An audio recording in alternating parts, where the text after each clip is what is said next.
Introduce yourself. My name is Shane Ali Anderson.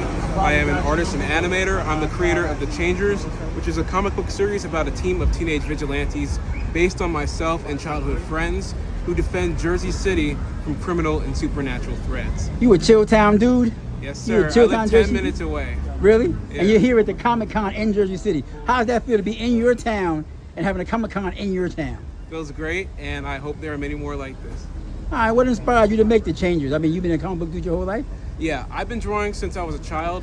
I created this at 7 years old. Nice. It's gone through multiple evolutions over the years, and I created it unknowingly because I was going through a lot of childhood trauma.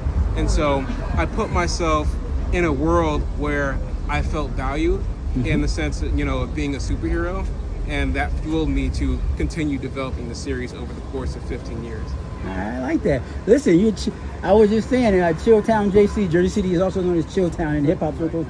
But I saw some guys, they have a juice bar. It's called Juicy City. Yeah, and I said, I saw it. You saw that too? Yeah, what do you think about that? As a Jersey City guy, people calling your city Juicy City. How you feel about that? I like it. I was thinking about putting it in the book, actually. Really?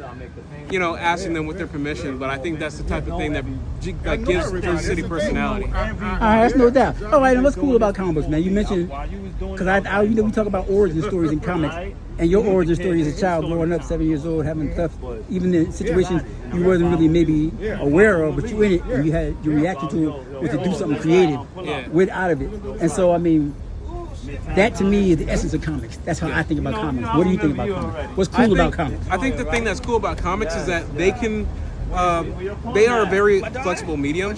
You can pretty much do anything as long as it doesn't even have to be a pencil on paper.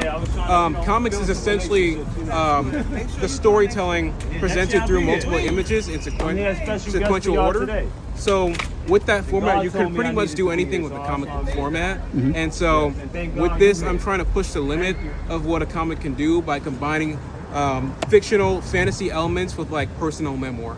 Nice. You public school through the two? You came from Jersey City public school, or you a private school kid?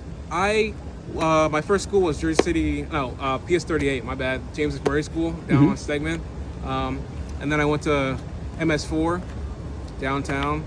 So yeah. Yeah, so you a public school kid. Yeah. You're so creative. I thought the Jersey City kids can do that.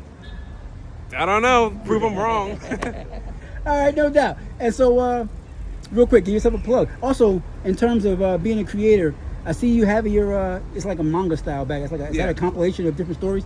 But I call myself, I consider myself a publisher. I'm doing a lot of online and stuff content. But when in terms of making a comic, having a good idea, making it, refining it over the years, but then, bringing it to the masses, putting it in making an actual comic book and then online. I mean, what's the challenges of that, the production side?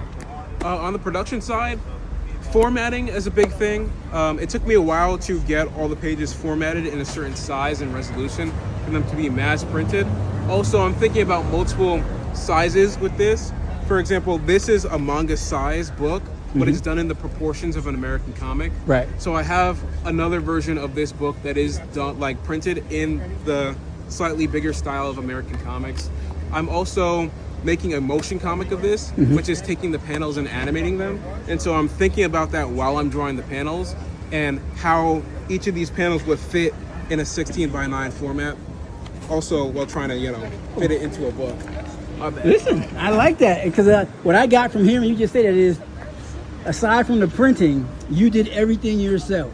Yeah. And then you sent it out to the printers to get it printed, and they printed it up and shipped it back to you. And now you talk about in America is cutting out the middleman, right? Because a lot of these big places, a lot of people can't publish because they can't print. But you said you did everything else, got it formatted for the printers and sent it to the printers, and they sent it back. Yeah. That's what I call new age business stuff, right? And that's a good business model to me. That's why I think it's good to be a creator and somebody who's entrepreneurial in this time, right? Because you can cut out, because you used to have to go to, I got to take my character to Marvel, I got to take my character to DC, as a medium like the music industry. I got to go to the record company to go out. But you don't have to do that anymore, do you? Yeah, no, you don't. And I think that if this was sent to Marvel or DC, it would kind of lose the authenticity. Oh my God, sorry. It's okay. It would lose the authenticity of me having published it myself. There's a certain level of artistic uniqueness that comes with me putting this out alone and not having it have the Marvel DC label on it. I think it's very inspiring when people see this book and they see Jersey City and they see the origin behind it, which I touch upon briefly in the beginning of the book. In the beginning of the book, I think people see that and they get inspired by it because it's like they can do that too. And they see, especially in the Black community, they see a person like them doing something like this, putting a book out by themselves, and also the journeys of the characters reflects the journey of me as a person. So people who want to see some Jersey City stuff need to pick up the Changers, because it's some Jersey City stuff. You want to see what it's like to be a Black kid, grow up in Jersey City, doing stuff in Jersey City. Pick up the Changers, yes? Yes. Authentic, right? I am not mad about that. I like that. I like that Jersey stuff. I like Jersey City, right? All right, and give yourself a plug. Where can people find you on social media? Where can people buy copies of your book, or they got to order them from you online or whatever? How do you do that? You on Amazon or whatever? My website is thechangers-tas.com. Mm-hmm. So it's THECHANGERS-TAS.com. That's where you can buy my book. You can peep my Instagram at Noximation, NOXIMATION. That's where I post animations, works in progress. You can buy the book online. You can see all types of stuff. You can actually read the webcomic online, which is a shorter, previous version of what I have right here. Mm-hmm. You can look at character bios, and also you can listen to the soundtrack. I create music as well, and so I create music to accompany the episodes of the book. So if you want to do that as well, feel free. Also, I do merch. I do a lot of things.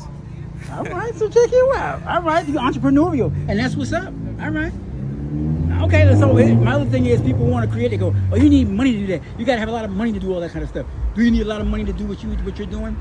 A little bit. I'm not gonna lie. I think you need a little bit of money, and it doesn't necessarily have to come from one place. Me, I work jobs. I do commissions for people, and so I earn money here and there, mm-hmm. and that's what has allowed me to order copies of this, to order prints, order graphics, so I can promote myself in person. All right, and you have a venue like this Black Comic Con here in Jersey City to actually get out there and take it to the people, huh? Yeah. All right, that's what's up. This is the second annual. You gonna be here for the third, the fourth, the fifth, man? I'm gonna be here for as long as I can. I'm gonna be honest.